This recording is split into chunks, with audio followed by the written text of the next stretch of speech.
kalian bakal bisa di blacklist dari negara Belanda, European Union, atau bahkan negara-negara lain. Karena kalau kalian sudah pernah melakukan suatu kesalahan, begitu kalian ketahuan, itu akan susah untuk balik lagi. Jadi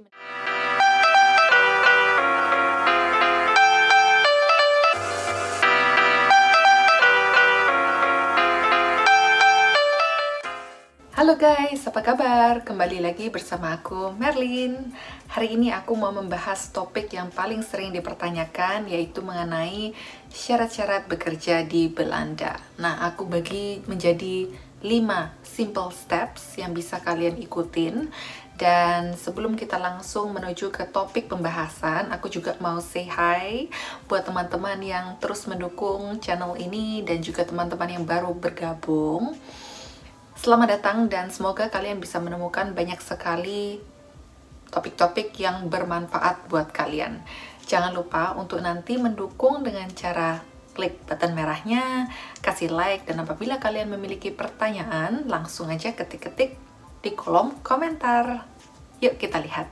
Buat teman-teman yang penasaran visa-visa model apa aja yang bisa kalian dapatkan untuk bekerja di negara Belanda, kalian bisa langsung klik link di bawah ini di kolom deskripsi. Di situ aku pernah buat videonya panjang dan lebar mengenai berbagai macam tipe visa yang bisa kalian dapatkan untuk bekerja di negara Belanda atau European Union secara general. Nah, kalian bisa langsung klik di sana. Kalau kalian memiliki pertanyaan, bisa langsung ketik pertanyaan kalian di kolom komentar. Di situ nanti aku akan baca dan akan coba cari solusinya untuk kalian. Nah, hari ini aku akan membahas mengenai syarat-syarat bekerja di Belanda. Step yang pertama, otomatis kalian harus mendapatkan kontrak dari perusahaan yang akan mempekerjakan kalian. Jadi, seperti layaknya kontrak kerja, kalau kalian sudah memang definite untuk diterima di company tersebut dan akan datang ke negara Belanda, kalian harus tanda tangan kontrak. Di situ kalian mulai proses aplikasi visa. Jadi yang pertama kalian harus mendapatkan visa daripada pemerintah Belanda di kedutaan Belanda yang ada di Indonesia contohnya. Begitu kalian dapat visa, tidak serta-merta kalian langsung bisa bekerja. Jadi ketika kalian nanti tiba di negara Belanda, kalian harus mendaftarkan diri ke Badan IND atau Imigrasi en Naturalisasi Dienst. Ya, di situ kalian mendaftarkan yang namanya BRP. Biometric Resident Permit. Bentuknya seperti ini. Jadi ketika nanti kalian datang, untuk pertama kali kalian akan tempel atau scan sidik jari dan juga mata. Terus setelah itu kalian tunggu seminggu atau 2 minggu, kalian akan mendapatkan kartu tersebut yang mana berlaku untuk bekerja di negara Belanda atau negara EU. Nggak sampai di situ aja, ketika nanti kalian dapat BRP, langkah ketiga yaitu untuk mendaftarkan BSN number kalian. Ini juga perlu, yang namanya BSN itu penting karena ini adalah Social Security Number kalian. Yang mana erat kaitannya nanti di langkah keempat untuk mendaftarkan asuransi. Jadi ketika nanti kalian sudah mendapatkan BRP dan juga BSN number tersebut, kalian harus dan wajib memiliki asuransi jiwa. Itu adalah syarat juga. Jadi ketika nanti kalian sudah menemukan agensi asuransi jiwa yang cocok, kalian mendaftarkan dengan menggunakan ID dan BSN number tersebut. Dan langkah yang terakhir, yang kelima, yaitu kalian membuka bank rekening di negara Belanda. Nah, itu nanti kalian juga akan diminta ID kalian, BSN number kalian, dan nomor asuransi apabila diperlukan. Itu semua sangat erat kaitannya, jadi 5 langkah tersebut harus kalian lalui sebelum kalian benar-benar secara legal bekerja di negara Belanda.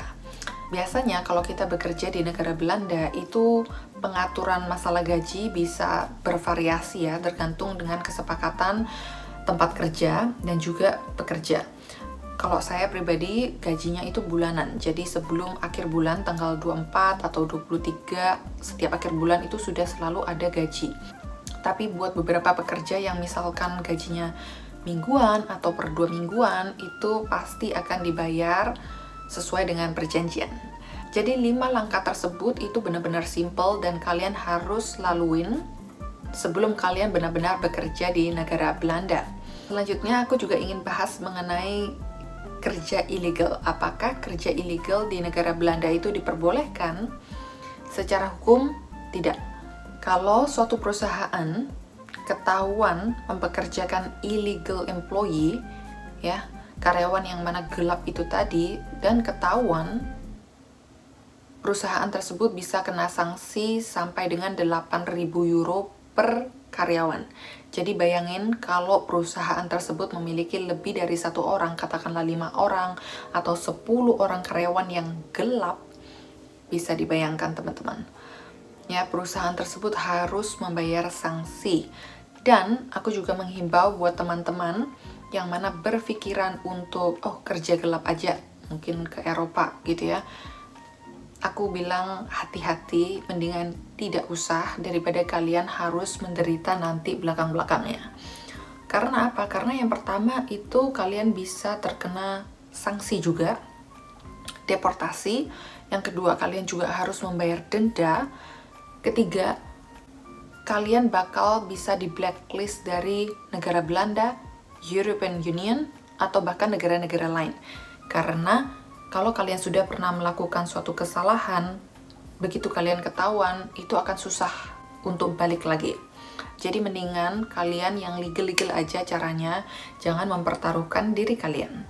Guys, ini aku juga mau cerita mengenai pekerja ilegal asal Indonesia yang ada di Belanda. Jadi situasinya mereka itu tinggal di tempat yang sama sekali tidak layak dan kotor.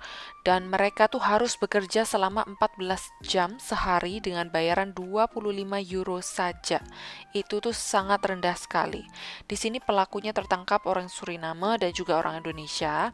Dan kalau boleh share juga, biasanya kayak toko-toko warung Indonesia atau Suriname itu mereka mempekerjakan orang-orang asal negara Suriname atau Indonesia karena tenaga kerjanya tuh murah banget, teman-teman. Dan tentunya itu tidak manusiawi sama sekali ya. Jumlah upah yang didapat itu sebulan paling maksimum 125 euro, dan itu pun harus dibayarkan untuk rumah atau makanan atau jajanan yang lainnya. Jadi bisa dibayangkan guys, itu tuh bener-bener kecil banget. Yang pertamanya diiming-imingi bahwa ke negara Eropa bekerja di sana bisa membawa uang banyak, bisa membantu keluarga di Indonesia, tapi kenyataannya sangat-sangat miris sekali. Jadi, buat teman-teman, kita harus berhati-hati kalau bekerja itu yang legal-legal aja. Jangan pernah mau diiming-imingi dengan janji-janji yang tidak jelas. Biasanya mereka ini mencari mangsa. Jadi kalau tenaga kerja Indonesia yang datang ke Belanda, mereka kayak kabur gitu karena tidak tahan. Mereka mencari mangsa yang lainnya. Nah, di sini aku juga mau membahas bahwa pemerintah Belanda itu memiliki banyak sekali subsidi ya. Namun sayangnya website ini hanya tertulis dalam bahasa Belanda. Tapi nggak apa-apa guys, aku akan terjemahin. Jadi pada intinya, apabila kita itu pekerja yang legal di Belanda, pemerintah Belanda itu sangat memberikan coverage ya. Jadi stimulus-stimulus supaya perusahaan dan juga pekerja yang legal mendapatkan bantuan. Di sini ada yang namanya WW Uitkering atau NOW Uitkering dan TOVA Uitkering. Jadi pada intinya, semuanya itu sangat bervariasi, mulai dari tunjangan 75% dari gaji yang kita dapat sampai 100%. Jadi bayangin guys, kalau kalian itu mendapatkan pekerjaan yang legal, bener-bener deh kalian itu nggak akan rugi. Kalian akan sangat terproteksi dibandingkan dengan pekerja-pekerja ilegal. Nah guys, di sini aku nemuin website dalam bahasa Inggrisnya. Kalian bisa baca sendiri ya. Jadi, implementation of a temporary scheme allowing companies to apply for help in paying their labor costs. Jadi ini dari Ministry of Social Affairs and Employment sendiri memberikan pernyataan bahwa akan ada budget untuk membantu perusahaan supaya bisa keep bayar gaji karyawannya.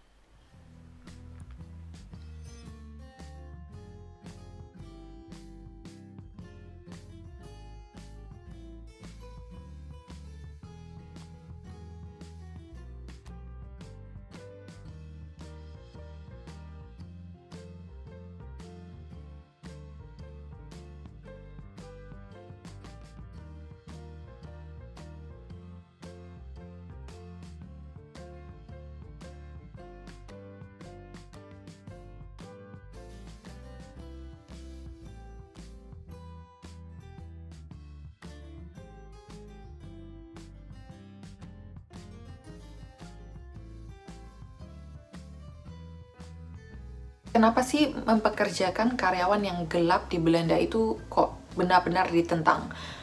Karena nomor satu, biasanya karyawan yang gelap itu mereka gajinya benar-benar rendah banget dan negara Belanda ini menentang adanya eksploitasi ya. Dan yang kedua, biasanya kalau pekerja yang gelap itu tadi sakit atau membutuhkan perlindungan social security, biasanya mereka tidak dapat karena itu tadi, mereka tidak punya ID, tidak punya bank account, mereka juga tidak memiliki asuransi. Jadi gimana perusahaan bisa mengcover orang tersebut?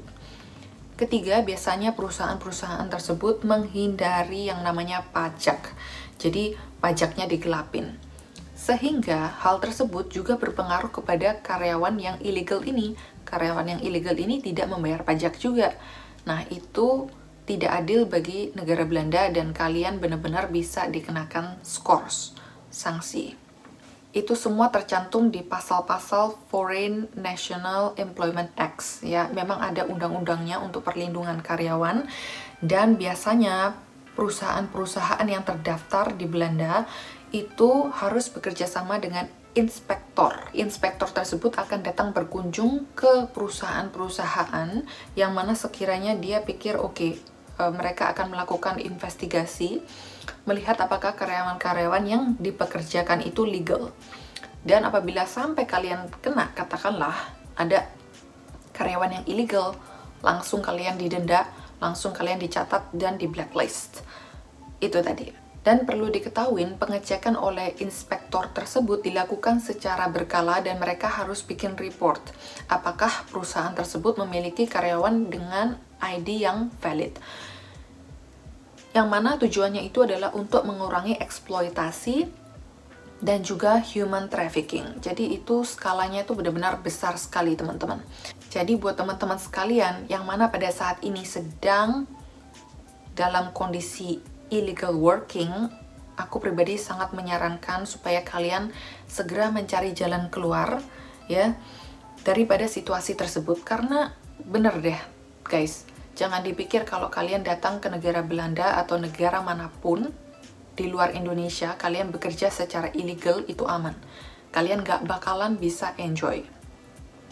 Karena ya itu tadi, pertama kalian bisa dideportasi, kedua kalian harus bayar denda, ketiga kalian di blacklist dan gak akan bisa kembali lagi ke negara tersebut. Bahkan kalau negara Belanda ini kaitannya sangat erat dengan negara EU ya sistemnya. Jadi kalian mau ke negara Jerman suatu saat atau kalian mau ke negara Inggris atau negara lain, kalian nggak bisa karena sudah terblacklist dan itu tercatat. Keempat, teman-teman, ini adalah kerugian yang sangat-sangat parah, terutama di musim-musim corona seperti ini yang mana karyawan itu banyak sekali di layoff ya, mendapatkan PHK.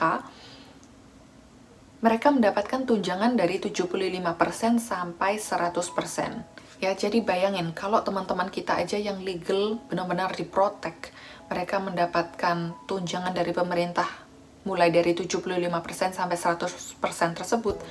Gimana teman-teman kita yang illegal? Otomatis tidak mendapatkan sama sekali, boro-boro asuransi, boro-boro uang pesangon.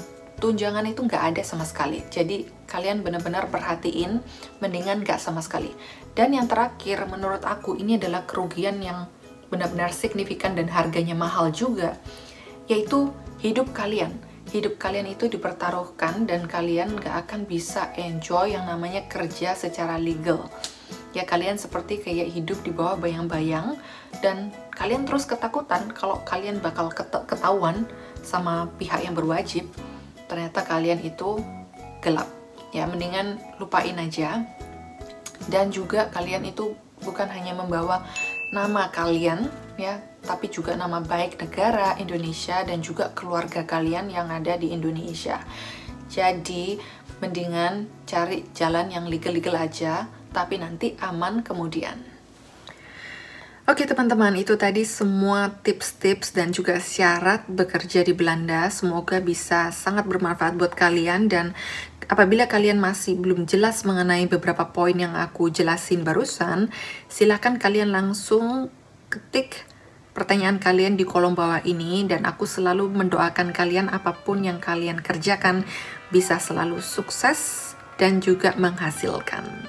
Oke, sampai di sini video hari ini dan terima kasih buat teman-teman yang sudah menonton and see you. Bye.